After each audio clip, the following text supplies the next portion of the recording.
Ladies and gentlemen, welcome to the return of the Let's Talk Thursdays podcast. You are hearing this correctly. The podcast is back after a couple of months, I guess you could say, of not uploading the podcast, a couple of month hiatus. We are returning, and we are returning for good. The show was never really ending or anything like that. We were just on a bit of a break, and we'll get to that in a moment's time, but we are now back. We're back because we decided this is probably an appropriate week to come back and return the show because of the huge Survivor Series weekend that took place. Obviously, this is a day late. Now, you're probably thinking, well, it's not Thursday. Yeah, it's a day late. I actually was starting to record the show yesterday, and I was probably halfway through the show, and I was just so exhausted, I just couldn't finish it. Because yesterday and today, I actually went to the first test match of the cricket, and if you don't really know much about cricket, when you go to a cricket game, you get there at about 9 o'clock, and you leave there at probably 6 o'clock. So it's a long day, and obviously to get to the game, you got to wake up at probably 7 o'clock, and it's a long day. So by the time I got home, it was about 7:30, and I just got home and I just crashed. I tried to do the podcast, I just crashed halfway through the podcast. I said, nope, can't do it. It's not good enough, and my mind just wasn't there. So I decided, okay, we'll come back tomorrow. We'll be more refreshed. Yes, I did go to the game today, but I am more refreshed because the last few days, the last probably week, sleeping has not been good for me. But we have had a decent night's sleep. The mind is at peace, and we've got an opportunity to talk about the latest in the world of wrestling, including Survivor Series, NXT Takeover, Raw and Smackdown, NXT Women debuting this week as well. Paige is back.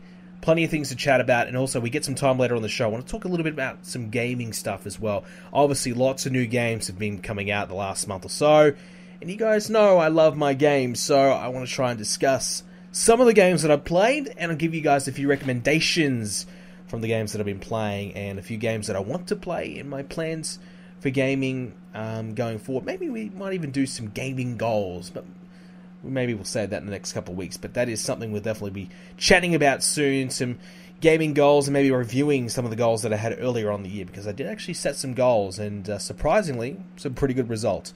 So, we'll chat about that later on as well. No questions this week, obviously, because it is the first show back, but if you do want to leave a question for next week's show, you can do so by leaving a comment in the YouTube comment section down below. Also, we will post up the Facebook post, is what I was trying to say. The Facebook post on my Facebook page, which of course is facebook.com/BrendenPlayz. And of course, if you want to stay up to date with everything that I'm doing, Twitter is the best way to go. Twitter.com/BrendenPlayz as well. And of course, there is the website and the forums. Great place to discuss wrestling. So if you like what you're hearing from me on the podcast today, well, I tend to post my opinions on my forums, as well as many other people who love wrestling as well. So if you like wrestling, you like chatting about wrestling, my forums, BrendenPlayz.com/forums, free to sign up. Is the place to do it. We also have our own Discord chat there as well, and it's always filled with people chatting about wrestling all the time. So it is a perfect place to do it, and there are my plugs. We haven't plugged for a while, so there are my plugs. If you are new or you are returning, you just haven't remembered, that's what you got to do. You got to follow me on those platforms and get on the forums. All right, so before we get into Survivor Series and everything like that, I just want to quickly talk about where the show has been and why I haven't been uploading the show. So, as you guys know, WWE2K18 has been out now for about a month or so, I don't know. But it's been out for a while now. But originally when the game was about to come out, I was always going to be taking a break of the show. Now, I didn't envision it to be as long as it happened to be. Just kind of a few other things got in the way. And to be honest, I was enjoying the break from the podcast. I was enjoying the break and uploading a few other things and having to worry about the podcast every week.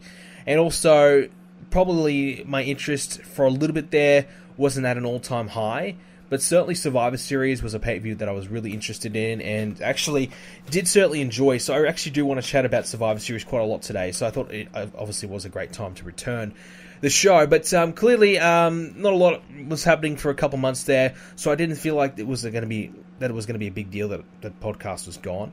But obviously 2K18 was going to take up all my time, and it did. I really worked hard for the first week that 2K18 came out. I worked so hard, got a pay-per-view done, I don't know how, live streamed every night, just worked myself into the ground Then, afterwards I started to kind of scale it back a bit, and we've been uploading a universe mode as much as I can. I've been a little bit slack the last couple of days, or last probably week or so, but obviously I've been a little bit busy. But, I've been working hard and trying to get you guys the best quality universe mode content I can. So a lot of that takes up a lot of my time, and I figured that will take up too much time for my podcast, at least for a few weeks. So we delayed it because of 2K18. Obviously, we've extended a couple of weeks just so I can just relax a little bit and come back at an appropriate time when I've got something big to talk about.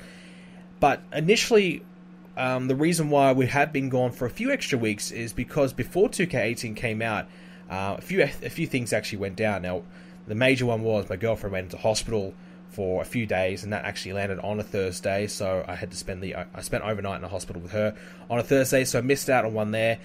And when we came home after that, actually my internet went down for a whole week, so there was 2 weeks there, and I think it might have been a third week as well in between that I was unavailable as well. I think I might have gone away for a week or something like that. So there was 3 weeks in a row where I missed the shows for whatever reason. And then 2K18 was about to come out, so I said, okay, we'll just put it on hold until, now. So it's been a while. It has been a while. I apologize for that. I have missed the show. I have enjoyed the break, I will admit. But it is good to be back. It is good to start talking about wrestling again, because to me, it feels like I haven't really discussed wrestling a lot in the last few months. And there's been a lot of things on my mind. I talk about it on my forums and sometimes on my stream and things like that. But the podcast, for me, is where I vent, or come up with a few ideas, or just chat and discuss, and that's what we do here on the podcast. So it is good to be back. It's not a Thursday, but it's close enough, and so we actually went to the cricket today, as I said. Lots of fun there. Probably a lot of you guys don't know much about cricket, but cricket's a long day. It's a big day out, really. You go there all day, as I said, but it's a really fun time. I love cricket. It's my favorite sport, 100%. Cricket is probably my favorite thing in the world. Which I know a lot of you guys think, really? Cricket? Yeah, it is. 100%. It's my favorite thing in the world. My favorite sport. My biggest passion. I actually play cricket as well. I'm playing tomorrow morning, actually. So, yeah, it's my favorite thing in the world. So, it's really good to go and see a game live in person. And currently what is going on now is Australia versus England, which is called the Ashes. And that is the biggest series, the biggest competition in cricket. In test match cricket anyway, so it's very, very exciting, and really great time there. So that's taken up the last couple of days as well. I haven't been able to upload as much as I would have liked, and it's been a busy time, but sometimes being busy is good, and it's kind of being out all day has kind of got me used to being prepared a little bit for what is to come. Obviously, if you guys know, I have been doing university for a long time. Actually, I've now officially graduated. So that's really cool. Graduated, 2 degrees, 2 majors, whatever. Done it, done that. So a double degree in business I did, and marketing and sport management majors. So I've done that, finished, finally done university. So now kind of been out all day. It's kind of made me realize, man, working a long day, like waking up at 7 o'clock, working from 9 to 5, that's going to be tough. So it's kind of maybe wake up a little bit to say, okay, I got to do that, and then come home and try and make videos at the same time. It's going to be tough to do. I'm going to have to try and balance my time out and be a little bit more efficient. But something I can definitely manage, and I will have to manage. But so that's kind of been really what's all kind of going on in my life right now. Not much else. Just kind of really playing as much games as I can. I'm having about a month or two break until I start job hunting. And in that time, I just want to play games. I just want to chill, travel a little bit maybe, and, do everything that I've been wanting to do that, unfortunately, other things have been taking up the time to do. But that's the catch-up. You've now caught up on everything that I've been up to. Now let's get into the world of wrestling, the wrestling discussion. A big weekend of Survivor Series, NXT Takeover, Survivor Series, Smackdown, Raw, all in Houston. From all reports, pretty successful. I heard that the attendances weren't that great for some shows, maybe. But I think about it, and I guess, when you go to these types of events, going to wrestling 4 days in a row would be really tough. I don't think I'd be able to do it. I got a wrestling show, and it's two and a half hours for a live event. And by the time the live event is over, I'm stuffed. Because I'm one of those people that will actually interact with the show throughout the entire show. I'm not someone who will just sit on my hands and just be bored and deliberately hate the show. I'm going to go there to enjoy it and interact. So by the time 2 hours comes around, I'm pretty tired. So I can't believe people sit down and get through 6 hours of Survivor Series if they go over the pre-show and then the 4 hours for the main show. That's crazy. You know, if you ever wonder why some matches don't get a lot of crowd reaction, or if the main event's a little bit more quieter than usual, that's why, because it's so freaking long, and it's so difficult, I would assume, to stay that energized for that entire length of time. So there's got to be times where you really have will have to reserve your energy and relax, and not be as vocal. So some matches obviously will get that, but obviously after that, and you've got Survivor Series, you sit through your 6 hours. The night before, you might have done Takeover. And if you're going to go do Raw, that's 3 more hours. And then Smackdown, 2 more hours. It's a long, long weekend. So it's going to be very, very tough for people to do so. I know a lot of people do it for WrestleMania, but I'm not sure if it will forever be a big hit for the Big Four. I know they've been trying to do it for the Big Four for the last year or so now. I'm not sure if it will work, but I think it's a good idea from the WWE to give it a try. And everyone in the one spot, it's good for the workers, I'm sure, that everyone, can see each other for that period of time, spend time with each other, connect and catch up with each other over that 4-day period. I'm sure that's a really good thing for everyone, and they're all in the same spot, and they don't have to travel for that period of time, so I'm sure that's a good thing, and it can only really be positive, I think, and, having everyone together, it can also kind of create a big wrestling weekend, and you can get a lot of wrestling fans to come along. So it'd be like WrestleMania weekend. You get that with all the Big Four. So I do like it, but I can understand why some attendances may kind of lean off for maybe SmackDown or even Raw, because, you've kind of experienced 2 big shows, a Takeover and Survivor Series. Hard to kind of follow that up again for Raw and SmackDown, unless the ticket prices are decent enough to warrant it. But, so the plan for the attack of this podcast today, we want to talk about Takeover and Survivor Series. We'll get into that in a moment. I want to start the show off with the big women, the big return of Paige, and obviously the big women's debuts that happened on Raw and SmackDown.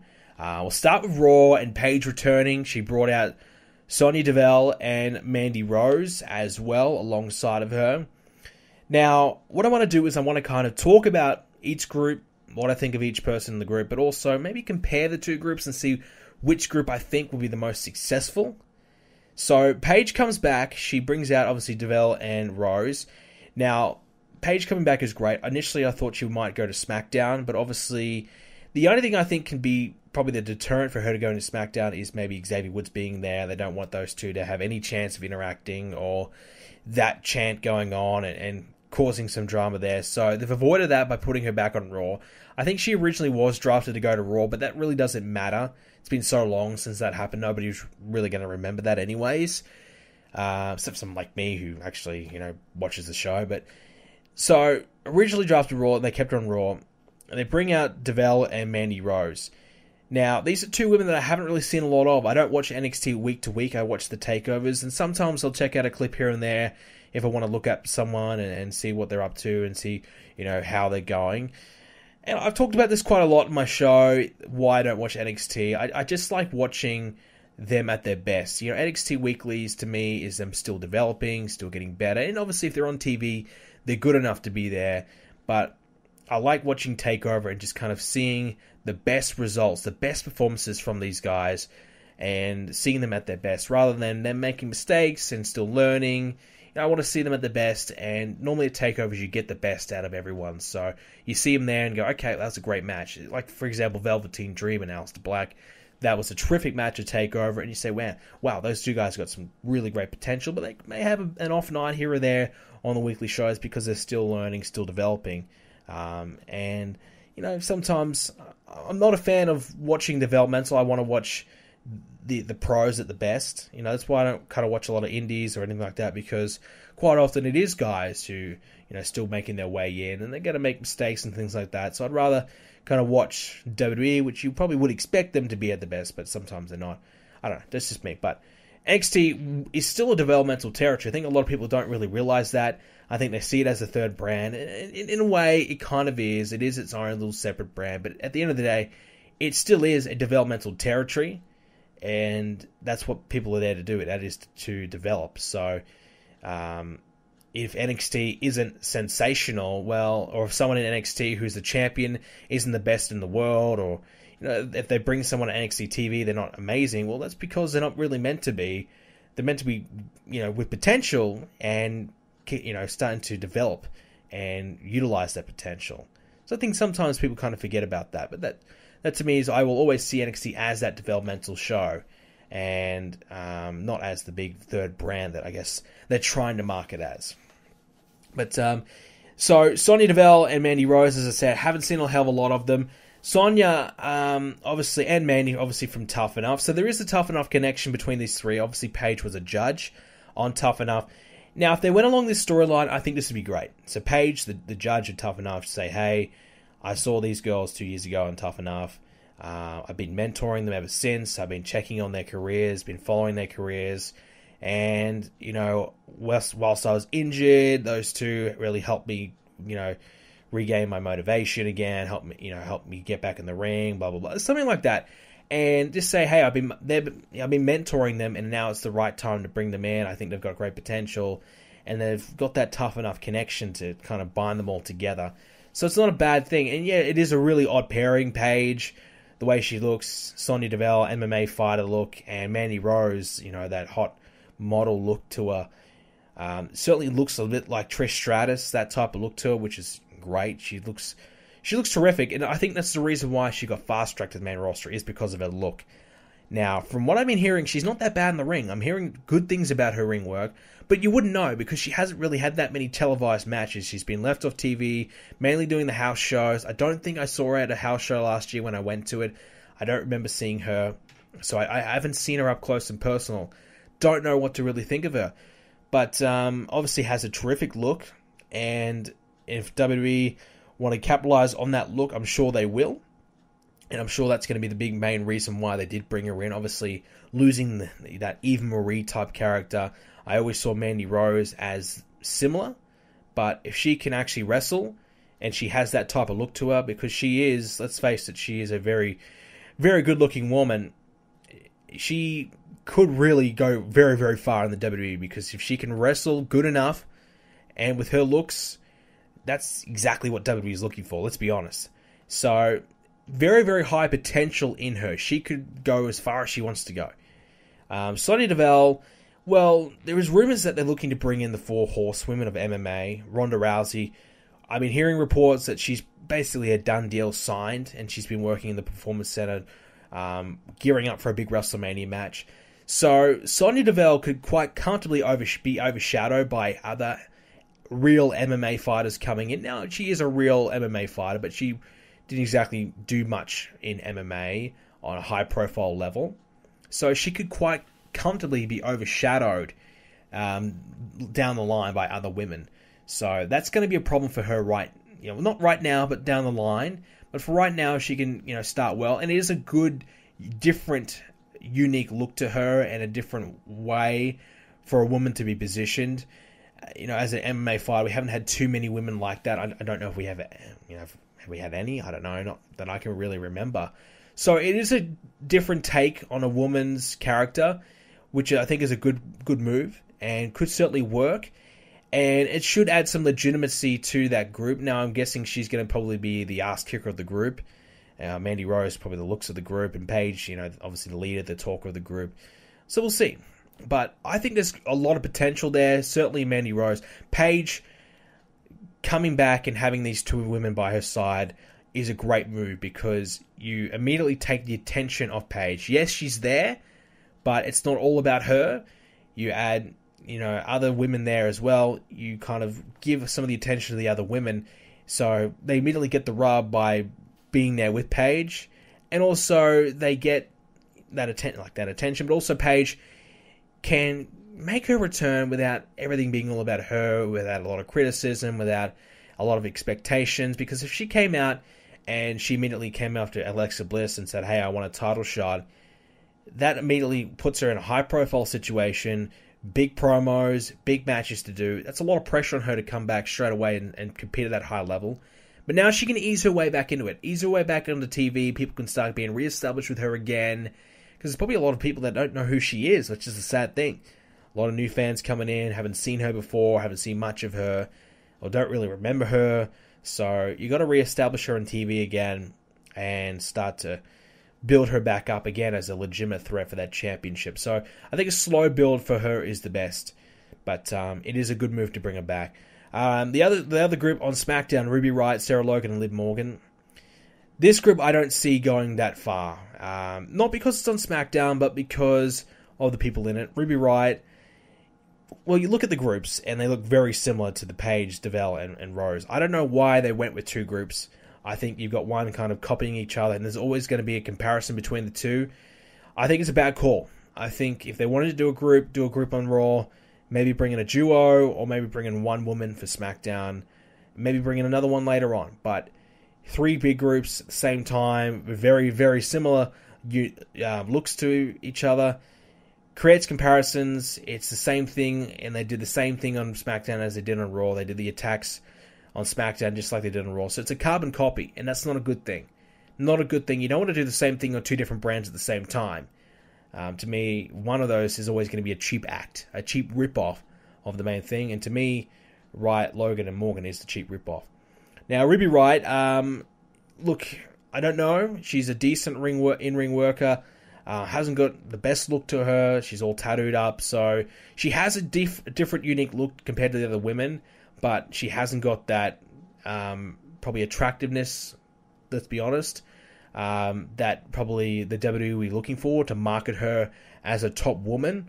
You know, they do like to have, you know, good in-ring workers as their champions and things like that, but also someone they can send on, you know, put on a poster as well. So she may not have that opportunity, but we'll see. Sarah Logan, I have no idea. I haven't seen anything about her. I don't know who the hell she is, which is surprising because I'm pretty up to date. I normally know everyone who's in the system or know of. I have no idea who Sarah Logan is. None. Absolutely none. So I don't really have any comment. She seems like she'll be the brute of the group, though. And Liv Morgan, I've seen a little bit of her. I don't know how she's going to go as a heel. I think the only time I've seen her as a babyface and thought she played that role okay. So it's a bit of a different role for her. But, you know, we'll see how she goes. I don't think she's anything special, but she's got a good look to her as well. But we'll see, you know. Like I said, I think the Paige's group is certainly the better of the two. But what it does bring is an injection of life to the women's division on both brands, which are both getting really stale. Lots of the same matchups. Few firings just happened with Emma and Summer Rae as well. So they had to do something. So we'll see. I think, once again, Raw did get the better of the deal. Because, you know, Raw's always got to win. But it's an opportunity for Ruby Riott's group to kind of step up and prove how good they are. So it's a great challenge for them. So overall, it's good to see new women, but I didn't like the carbon copy of the two groups. I'm sure they could have come up with something a little bit different to do with the second group. Now, we're going to quickly run over NXT Takeover and Survivor Series. I know it feels probably it's almost a week ago. It feels like a long time ago. And you probably heard all about it from different podcasts and things like that. But we'll talk about it. We've got to talk about it. Takeover. I actually enjoyed Takeover, as usual. My favorite match of the show, it's hard because I really liked War Games. I did. I thought it was fantastic. But I think, you know, I'm a sucker for a great storyline. And I think Velveteen Dream and Aleister Black was probably my favorite. Terrific story. Just such a simple story, but so effective. You know, I saw Velveteen Dream a year ago on a house show, and I just saw something in this guy, that this character that he's got, he just got booed out of the building. People just hated him. He just hated him so much. And I knew with that hate, eventually that will turn into likeness and people cheering for him. And it seems to be happening right now in NXT. He does it so well, and I really think he's got a huge potential. Now, I don't know how far this gimmick can get him, but certainly it is a good start for him, and it's got him established, and best match of his career probably at TakeOver, so great to see him performing really, really well.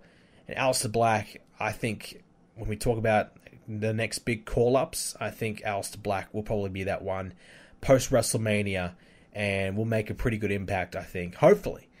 Now, I don't think he's got the biggest size about him, but I think he's good enough. Good enough, and I like the character that he's got. And that character could be enough to drive him to a championship of the main roster one day. We'll see. Ember Moon, new women's champion. Probably a little bit too late, but I think the right call. I think out of all the women, I think she was probably the right one to win the championship. So good call, to give her the title, but probably late. I think, Asuka held the belt for forever, and Ember Moon had a lot of opportunities and missed out, but finally got the belt. I don't see her holding it that long, though. And likewise with Almas, Cien Almas, Andrade, I just see his name backwards, Andrade, Cien Almas. Look, a lot of people really liked that match, and I don't know how to feel about it. I thought it was good. I just probably didn't pay enough attention to it when I was watching it, probably because my interest wasn't as much there. So maybe I probably need to go back and watch it again, but I just thought it was good. A lot of people saying it was a match of the night. I think Meltzer might even gave it the match of the night as well. I don't know, but yeah, I don't know. Just thought it was okay. Alma's new champion did surprise me. I thought McIntyre might have a bit of a longer reign. McIntyre seems as though he's got an injury, so a lot of talk saying, okay, McIntyre lost the belt, he'll go to the main roster. Well, if he's injured, that probably won't happen, so who knows what's going to happen with him. But yeah, another new champion NXT, and Cien Almas, well, he was dragged through the shit for quite some time, but they've finally revived him, and well, his career's back on track, so we'll see how he goes as a top guy. Chance for him to really shine. And War Games returning. I mean, this match was crazy. So much chaos in it. Lots of stuff happening. It was terrific to see it back, honestly. The 3 versus 3 versus 3, I'm probably not a major fan of that, but it's different, and WWE putting their own spin on it. I would like to see probably 4-on-4 or 5-on-5 down the line, but I would love to see it again for WWE. Would really like to see it again, but I don't know.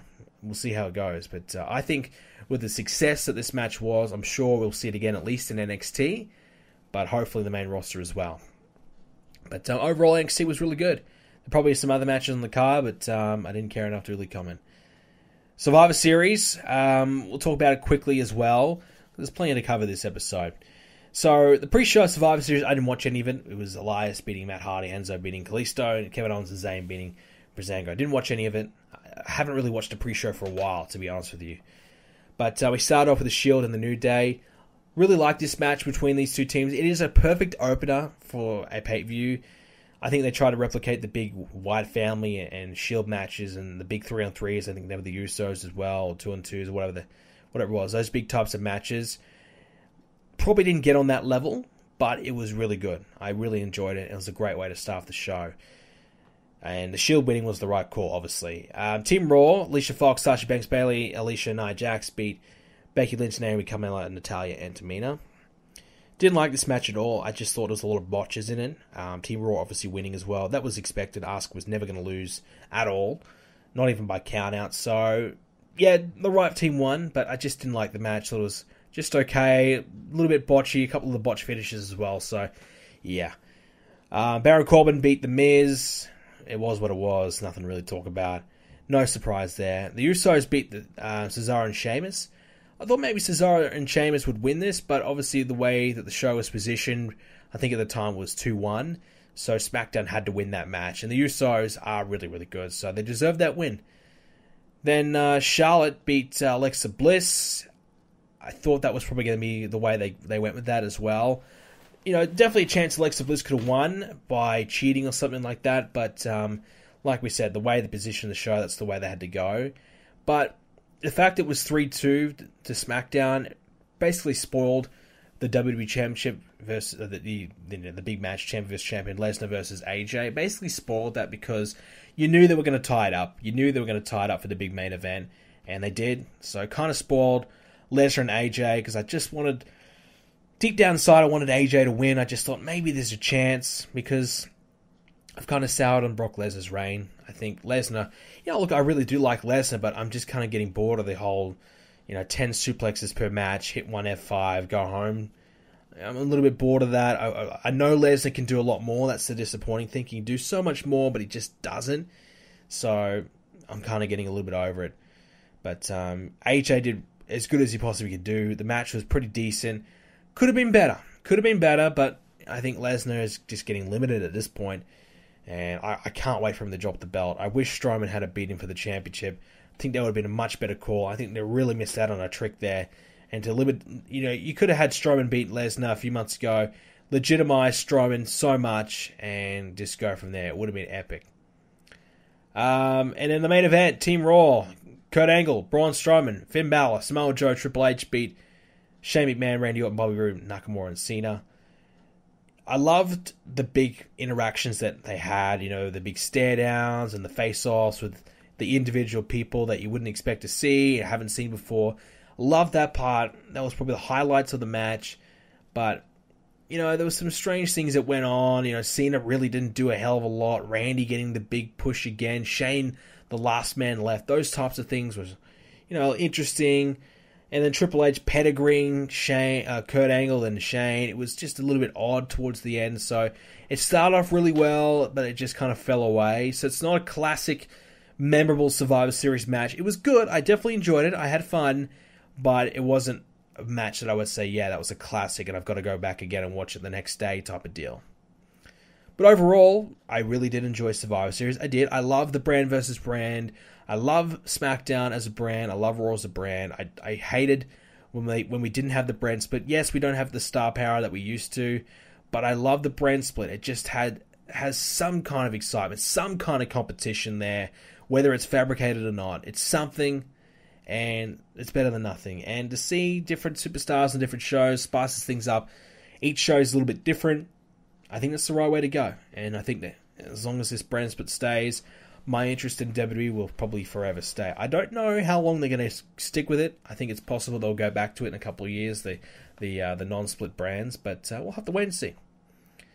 But that was Survivor Series. If I have to rate it, I'll probably give it a 7, 7.5 maybe.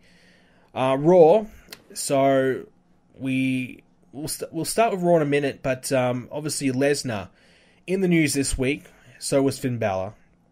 Apparently Brock Lesnar now will be getting a new Royal Rumble opponent. Who that is, we aren't 100% sure. But Finn Balor was meant to be his opponent, but apparently Vince McMahon thinks Finn Balor is not over enough to be in that position. Now, take this with a grain of salt. It's rumors. Sometimes rumors, yeah, they're true. Finn Balor's been making a joke of it on Twitter, so I'm sure he doesn't really care. And a lot of people saying to Finn Balor, oh my god, stop tweeting this stuff or you're going to get fired. Which I think is kind of funny, because realistically I think Finn Balor's making fun of the situation and not really, that concerned or worried about it. But in terms of overness and Finn Balor's character being bland and things like that, yeah, I mean, I can see it. I think Finn Balor is a bit bland without the demon. I think he is, but I think he is getting big enough reactions. But the problem is that he's been losing. He lost to Kane, he lost to Joe. If you want Finn Balor to get over, he's got to win. Win without the paint. Because he generally, he'll win all the time with the paint on, but you've got to win without the paint. You've got to win without that gimmick. You've got to put yourself over as your regular Finn Balor. So, if they think he's bland, well, they've got to spice him up. He's a main event talent guy, and the crowd see him as that. So if he is bland, and that's the job of Vince McMahon and the writers, to fix that.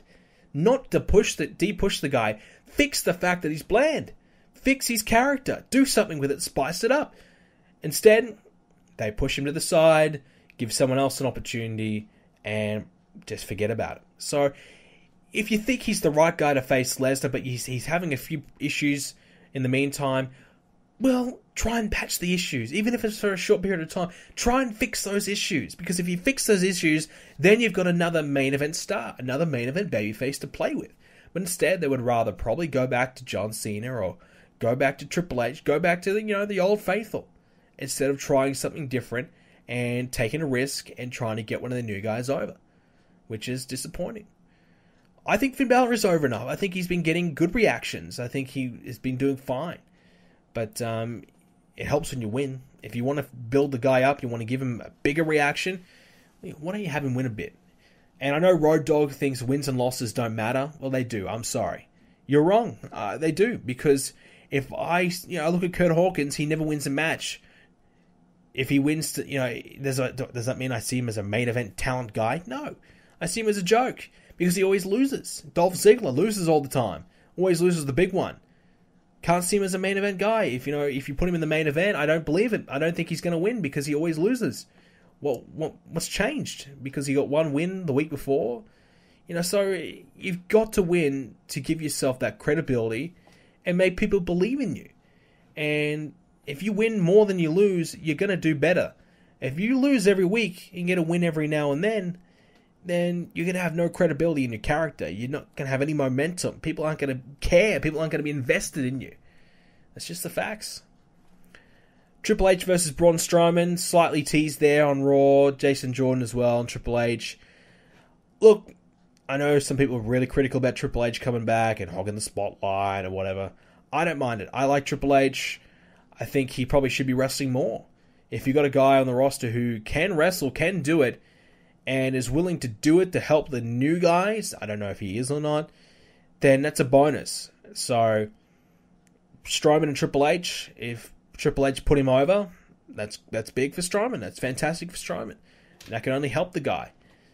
WrestleMania main event, WrestleMania match, I should say. Yeah, maybe. I don't know if they'll wait that long.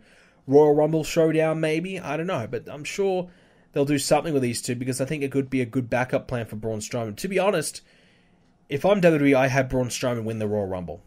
Braun Strowman winning the Rumble is the perfect match for a big guy to win. I mean, big guys don't really win the Rumble, but it makes all the sense in the world that they do. They got to get thrown to the top rope. They're big, they're strong, they're powerful.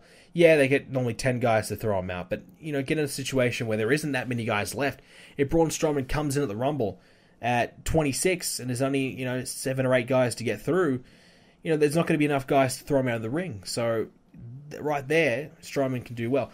But if you bring him in at 15, he just throws everyone out, and just beats the shit out of everyone. Holy crap, does that put the guy over? And then he wins the Rumble, goes on to main event WrestleMania. I think it'd be excellent. But I like Strowman a lot. I really think he is the next big thing for the WWE. He's the next main event top guy, world champion for Raw. Absolutely. He's over. People love him. People hate him. People cheer him. People boo him. Whatever you want to do. I don't know if he's kind of in the middle right now. Is he a babyface? Is he heel? I don't even think they know, but he's kind of drawing the line. But I think at the end of the day, if you've got someone who's doing as good as Strowman is, you've got to strike. And I think they've really missed a trick on that. I think Lesnar's held the belt far too long. I think at SummerSlam, Strowman winning the championship was the right call. Or what was the one after that? Whatever pay-per-view was after that, the one-on-one match. Strowman winning there would have been the right call, and you could have just put Strowman over big time, and it wouldn't have hurt Brock at all. Strowman's huge. He's out muscles him easily. So definitely would have been a big call, but I think it would have been the right call, and then you would have absolutely had Strowman as a huge player on the roster, but instead they went back to Lesnar, who won't even show up until the Royal Rumble now. And he didn't even look that good at Survivor Series. He performed under par. I don't think he... to me, Lesnar looks disinterested. Doesn't look like he wants to be there. Doesn't look like he cares. Doesn't put in much effort for his matches. So it's disappointing. Continuing back on Raw, Roman Reigns, now the new Intercontinental Champion, making him another Grand Slam champion. So, another Grand Slam champ in WWE, it is Roman Reigns. Look, Miz is going to film a movie, so it is what it is. Film a movie, sure. Roman Reigns wins the belt. Yeah, okay. I personally, again, go back to it. Finn Balor could have used that win. Another mid-card babyface, Samoa Joe could have beat up Miz. Someone other than Reigns could have used that win to help him elevate that guy. But Reigns might use this championship to main event the house shows whilst Lesnar is not around. So that might be the reason why, as well as the Miz going away. So Reigns can now main event all the house shows with the IC Championship, and that probably is a priority for the WWE right now. Get those house shows attendances up, and Reigns doing that, I think, is a good call. Jason Jordan slowly turning heel. To me, who's faking the injury. Absolutely faking the injury that he had. He was 100% ready to go, but as soon as he had to fight Strowman, oh no, my knee again, I can't do it. And what are they doing? Are they setting up for a full-blown Jordan heel turn? Probably going to turn on his dad, Kurt Angle. Maybe they'll do that match at WrestleMania. I don't know. But Kurt Angle didn't look great at Survivor Series. I know he had a bit of a leg injury, but he hasn't looked amazing since his return to the ring. So I don't know how many times they're going to let him get back in the ring. Hasn't been at his best just yet. But I am enjoying Jason Jordan sometimes. His promos are really bad, but his in-ring work is fine. A lot of people are shitting on the guy. I don't mind him. It's like Roman Reigns. I don't mind him. I'm not a huge fan of Reigns, but I don't hate him. There's no reason to hate him. But I think he's fine. And same with Jason Jordan. I think he's fine. And last but not least, Hideo Itami. Looks as though he'll be debuting on 205 Live soon. A much needed injection of new talent and good talent in Hideo Itami. And it's someone who can feud with Enzo and take the belt of Enzo at some point. If they can get Neville back, Itami and Neville, man, that would be some good matches. So, fingers crossed they can, because those matches would be fantastic. That's your Raw review. I'm sure there's plenty of other stuff that happened, but we'll move on to SmackDown. Only a couple things here that I want to chat about. Sami Zayn and Kevin Owens, the getting fired angle. What's going on there? I mean, I don't know. Obviously, Shane's pissed off at Kevin and Sami, but are they going to fire the two? I don't think so. Obviously, Daniel Bryan doesn't really want to. I thought we were going to see Daniel Bryan and Shane McMahon have a big discussion about what went down at Survivor Series. Maybe they're saving that for next week. But, so Shane's going to be pissed that they didn't get fired, so something's going to happen next week, surely. Which is definitely interesting. I like the dissension between the two GMs. Shane's done some shit, and Daniel Bryan doesn't like it. And that's realistic, The McMahons do whatever the hell they want, but they've got to have some repercussions sometimes. At least Shane does. Stephanie never does. So, I don't think they're going to get fired. To be honest, a trade would really work. I think Finn Balor's going to get traded from Raw. He's got to leave Raw and get to SmackDown. If Finn Balor was on SmackDown, I think that would be a tremendous boost for his career. But then again, they've got a lot of heel babyfaces right now on SmackDown with Rude and Nakamura coming in, which both those guys aren't really doing a lot. They need to start a new feud there. I'm hearing that maybe Bobby Roode and Baron Corbin will start up a feud, so we'll see how that goes. And Nakamura and Randy Orton teaming up to take on Sami Zayn and Kevin Owens. Randy and Nakamura teamed up a little bit, which I don't mind. But, so they might be doing that again. That's what the rumored card anyways. The Bludgeon Brothers, they made their return. They called it a debut. I guess it is the debut of that name. But certainly Harper and Rowan's return. They look good. Eric Rowan looks like he's improved a little bit, in my opinion. Their look, though, looks very outdated, 80-ish, the hammers. I could do away with that, but in the ring, they do get the job done. In the ring, they do get the job done. So, despite the crappy attires and look, I like this team. I always have liked this team. I think there's always big potential in these guys and deserve a run at the tag titles at some point. But geez, they've just treated these two so poorly. So I'm hoping now that they're a full-fledged team away from Bray, they can do something good together. And otherwise, what do you do? Singles is not working between them. The Wyatt family thing, they don't like that anymore. What do you do with these two guys? Bludgeon Brothers kind of needs to work. Otherwise, well, could we see you later.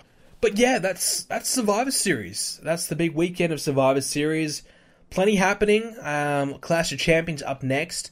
I don't think Raw's got another pay-per-view until the Royal Rumble. So the Royal Rumble will have a lot of build for the Raw brand. So I'm hoping we can see maybe some qualifying matches there. Something like that. I think the one thing Survivor Series was missing was a big stipulation, a big prize for winning. I think winning the number 30 spot in the Royal Rumble would be cool for the winning brand. I heard some other ideas of the winning brand gets the main event spot of WrestleMania. I like that as well. Other ideas, the winning brand gets the best 15 spots in the Rumble. I don't personally like that. I think the winning brand, if they got the best 5 spots in the Rumble, I think would be really cool. Because then you can still have those surprises, but also, the winning brand gets the big 5 spots. And you could have a few matches of superstars earning those spots. Yeah, you take away a bit of surprise, but you could say, hey, maybe 3 of those spots are up for grabs, and the other 2 are left for surprises. I don't think that would be a bad idea. Or, maybe you could have, hey, we've got number 15, we've got number 20, we've got number 25, guaranteed spots available. So maybe you could have a beat the clock challenge or something like that. The winner gets number 1, the loser gets the number 15, or maybe the winner gets number 25, I should say. The loser gets maybe you could have number 1, and in between maybe number 15, number 20, something like that. You could do something like that and have a bit of a ranking there, or a tournament or something like that. So something to do with the Rumble and qualifying, I think would be really cool. Just throwing some ideas out there, but I think Raw with a bit of a build to Raw Rumble means I think could be some big matches coming for the Raw brand. Obviously, Lesnar's not going to be around, so Reigns will have to try and carry the show as the new champ on the IC side of things. No Miz for a little bit. That's going to be disappointing. So we'll have to wait and see how Raw goes. But SmackDown's got a pay-per-view coming up really soon, and I don't think it's going to be great. AJ and Jinder. I love AJ, but Jinder's terrible. So praying that AJ doesn't lose it back to him. But going to be an interesting few weeks of wrestling. Normally we are in the down period of wrestling, and Christmas and things are coming up. I think it's Thanksgiving in the US, or it was. So it's an interesting time for entertainment as a whole. A lot of TV shows kind of go on a break over Christmas time or phone it in a bit, if they can. So we'll see. We'll see how WWE kind of reacts and what kind of product they put out. I think December could be a quiet month for them, and they might pick it up for Royal Rumble time. Before we get out of here, though, it probably might be a little bit of a shorter one this week, but we want to talk about some gaming, cover some of the latest games that have just recently come out. So, as you guys know, I'm a big gamer, and plenty of games have come out, and I would like to give you guys a few recommendations for your Christmas shopping. So, I haven't played all the big name games. So, some games I haven't played. Mario Odyssey, I haven't got. Would love to get it, but I might wait for a price drop, or when I get some time would be good. But some other games that I do have, but I haven't had a chance to play it because I only just got them.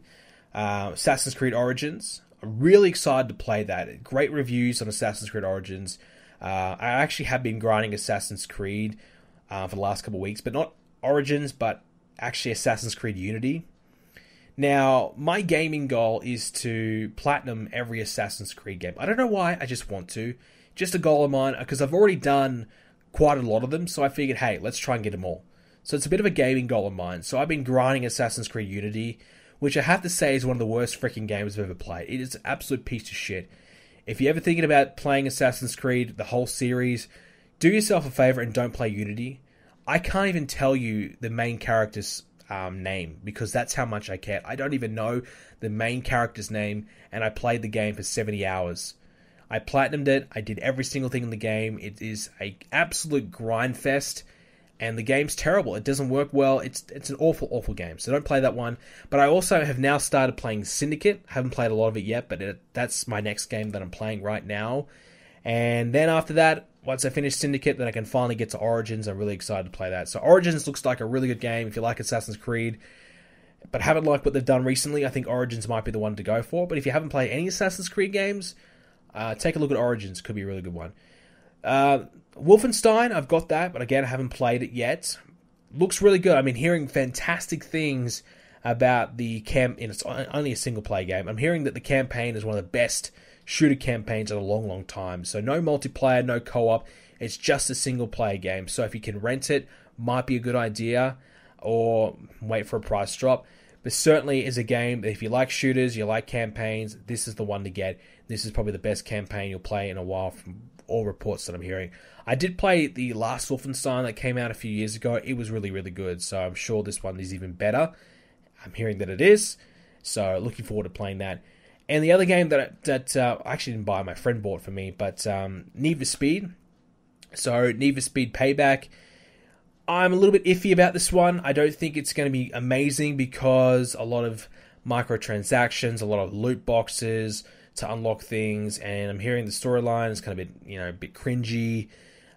So I do have it. I did enjoy the last Need for Speed they put out. I thought it was good, probably like a 6.5, 7 out of 10. I would probably give the last Need for Speed, what was that, 2 years ago? So I'm interested to see how this one goes. I'm going to judge it myself. I'm hearing reviews at maybe 6.5 again for this one. I'll judge it myself, but hopefully it is better than I expected. Hopefully with a few patches and maybe fix a few things. But that's probably one that I would avoid definitely until it is probably in the bargain bin or a major price drop as well. Games that I have played though, South Park, not the Stick of Truth, the Fractured Butthole. But I think if you get the digital version of the Fractured Butthole, you do get the Stick of Truth with that, because when I bought the Fractured Butthole, I did get, it sounds really weird saying the Fractured Butthole. When I bought the new South Park, I did get South Park, the Stick of Truth, to go with it. So it is 2 games for 1, essentially, which is a terrific deal. If you haven't played the last South Park that was on the PS3, that game is really, really good. It's hilarious. The new South Park isn't as funny. I don't know if my humor's just changed over the years. I doubt it. It just isn't as funny, but the gameplay is a lot better. A lot of characters you can use is a lot better. So overall, the story may not be as good, but the gameplay is a hell of a lot better.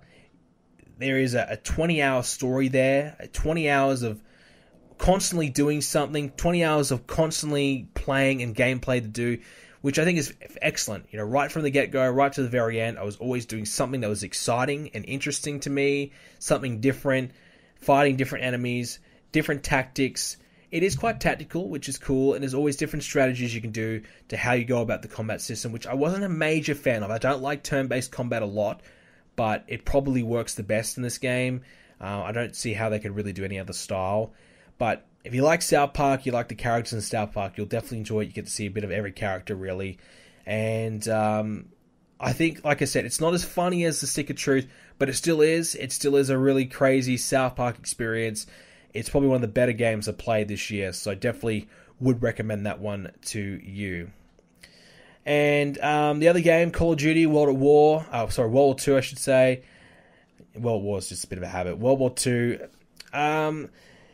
Look, I've sunk probably 20 hours in the multiplayer.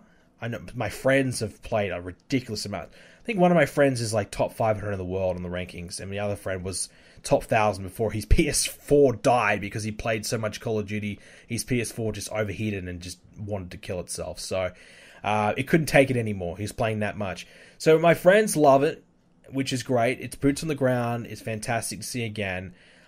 I'm happy to see it back, boots on the ground. I think it does play well. I think the major issue with the multiplayer is the maps are really, really poor. The gunplay's fun. The movement's good, but just the maps are really, really poor. You got 3 lanes on every map, a lot of camping positions, a lot of head glitching positions. Really makes it frustrating at times. If you are getting dominated, it's really difficult to come back from that. So if you are playing alone, you may have a lot of frustrations. Playing with friends, though, it's really, really fun. It is easy to play well because you've got friends, you're playing the objectives, fun. The new war game mode that they have on there is excellent, fantastic. Probably the most fun I've had on the game is playing war. And it doesn't count towards your KD as well, so you can really just play the objective without having to worry about your kill-death ratio and just really just play and go in there and try and get as many kills, try and get the objective, try and do what you can to get that win.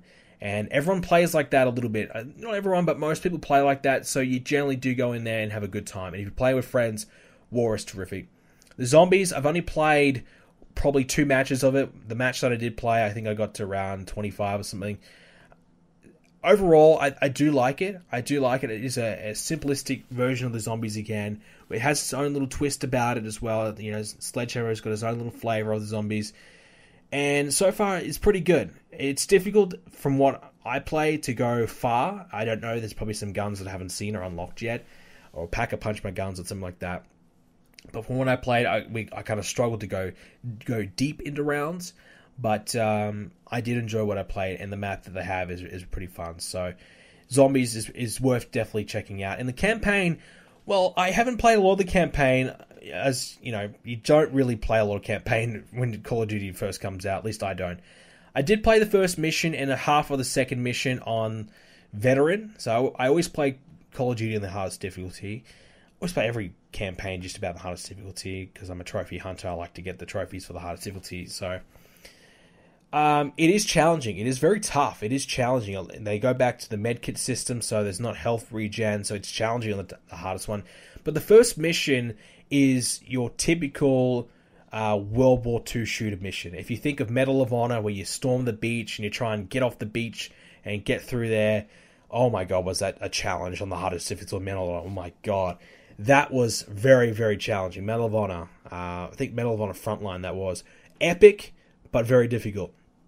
But yeah, so think of that. If you're an old school guy, think of that. That's kind of what you get out of World War II, at least for the start of it. So it has that quintessential World War II feel about it. It has that classic style of storm the beach, go through the trenches, It has the right scenery about it. It just feels like World War II. The guns, do, for the most part, play a lot like you'd expect from World War II as well. You see a lot of the classic guns that you want to see. So, for the most part, they've done pretty well on this Call of Duty. As I said, the maps are the issue on the multiplayer. So, yeah, DLC maps, but most likely you'll have to pay for them. I don't think they'll release any free maps, so that's it's frustrating because a lot of people don't get the map packs. If they do, the map packs die out pretty quickly. So that's not a great fix. And quite honestly, the new maps could be even worse. DLC maps are generally worse than the base game maps. There's a reason why the DLC maps are not in the base game. So, yeah. So they need to definitely fix that, but they probably won't and can't. So that's where Call of Duty is a bit of a letdown. Other games, obviously the other sport games, NBA 2K, FIFA, those games are your typical games. They've been good. New Ashes cricket game, if you like cricket, Ashes cricket is really, really good. I did a review on my channel of that game, so if you haven't already, check that one out. But that's pretty much all the games that I have my hands on at the moment. Like I said, I've got a lot of the new games. I haven't had a chance to play them yet because the last couple of days I've been a little bit busy, but I'm looking forward to them. I've only just got them, so probably more reviews coming in the next couple of weeks of more games. I think I might probably jump on Need for Speed first, because Need for Speed's a game you can kind of just play and not worry too much about completing it or, being immersed in the game like you would probably want to be with Assassin's Creed or Wolfenstein. A bit more of a casual type game, so certainly Need for Speed is something I might definitely check out. So looking forward to that one as well. Thought about maybe getting Gran Turismo, but I decided against it despite the price being pretty good for the Black Friday deals. I don't really like straight-up simulator racing games. That's not really my style. I do like the arcade style. Burnout has always been my favorite racing series. Burnout Takedown 3 is my favorite racing game of all time. Burnout Paradise probably right up there as well. So I like that style. Need for Speed gets that a little bit, not a lot. Gran Turismo and the other, maybe Forza Motorsport really don't.